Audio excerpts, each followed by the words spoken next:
وروسته له هغه چې اسلام آباد په ترکیه کې د خبرو اترو په دریم پړاو کې د خبرو اترو له میزه ووت او د افغانستان او پاکستان ترمنځ د سولې خبرې اترې ناکامې شوې، سرچینو یک ټلویزیون ته وویل چې د اسلامي امارت یو لوړپوړی پلاوی سعودي عربستان ته تللی ترڅو د کابل او اسلام آباد ترمنځ خبرې اترې بیا پیل کړي.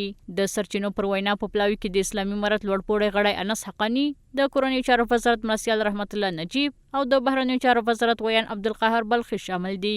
د پلاوي سفر په رسمي ډول د اسلامي امارت لخوا نه دی تایید شوی. دا خبره اترې په داسې وخت کې بیا پیل کیږي چې پاکستان په مقرر ډول د اوربند له تړونه سرغړونه کړې او د افغانستان هوایي حرم یې نقض کړی ده. سعودي عربستان هغه کوم تاثیر چې د پاکستان په دې پروژې حکومت لري د دوی سره خبرې وکړي ترڅو له یو خوا د یوې لویې جګړې مخه ونیول سي او له بلې خوا د دواړو مسلمانو ورونو ملتونو ترمنځ شخړې ونیسي او سیاسي، اقتصادي، فرهنګي، مذهبي، ژبني او ډیپلوماتیک اړیکې ټینګې شي.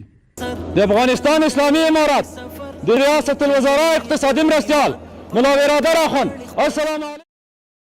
له دې مخکې د اسلامي امارت د اقتصادي چارو مرستیال ملا عبدالغني برادر د دفاع وزارت د ځانګړو ځواکونو د شپږم فراغت په مراسمو کې د افغانستان دښمنانو ته په خطاب کې ویلي چې د افغانستان ځمکني او هوایي حرم ته نه باید په سپکه وکتل شي.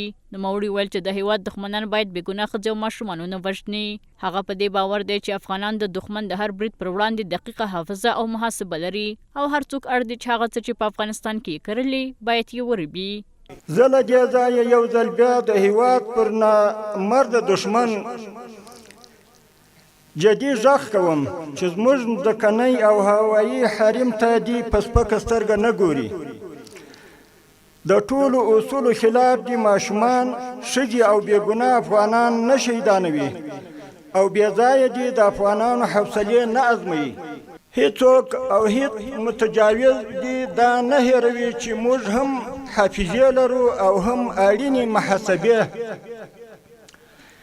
دلته چې چا بد کرلي ټول یې بیرته ریبولو ته مجبور کړل. تمہاری افغان پالیسی ناکام پالیسی 78 سال گزر گئے. په ورته وخت کې د پاکستان د جمعیت علماء اسلام ګوند مشر مولانا فضل الرحمن د افغانستان په اړه د پاکستان پر 78 کلن چلند نه فکر وکړه او ویل چې اسلام آباد د کابل پر وړاندې په خپلو پالیسیو کې پاتې راغلی دی. نوموړي زیاته کړه چې پاکستان په تیرو کلونو کې په دې کې پاتې راغلی چې افغانستان په خپل ملګري بدل کړي او باید پر خپلو پالیسیو بیا کتنه وکړي.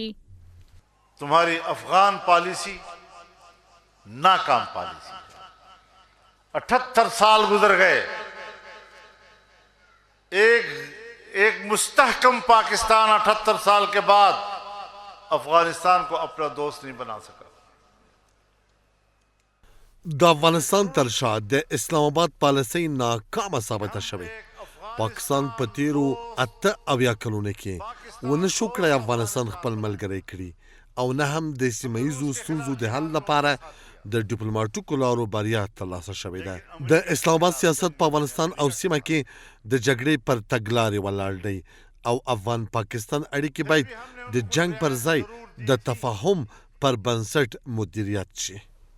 د اسلامي امارت د لوړپوړي پلاوي سفر د خبرو اترو د نوي پړاو د بیا پیل لپاره په داسې وخت کې کیږي چې ایران او روسیه مخکې د کابل او اسلام آباد ترمنځ د کړکېچ د پای ته رسولو لپاره خپل چمتووالی اعلان کړی و. خو اسلامي امارت د افغانستان او پاکستان ترمنځ د خبرو اترو د ناکامۍ په اړه د پاکستاني لوري د غیر معقولو غوښتنو او د پاکستاني پلاوي لخوا د مذاکراتو میز پرېښودلو ته اچولې وه.